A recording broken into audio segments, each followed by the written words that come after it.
What's the meaning of cabinet pudding?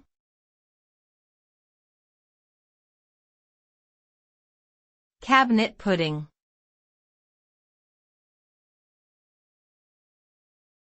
Cabinet pudding.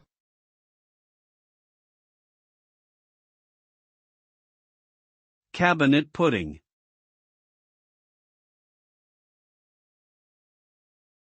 Cabinet pudding.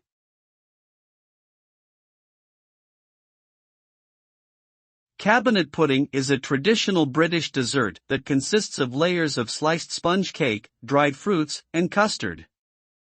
The ingredients are mixed together, placed in a pudding basin or mold, and steamed until set.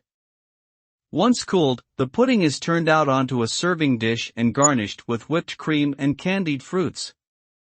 The result is a rich and indulgent dessert that is both sweet and satisfying.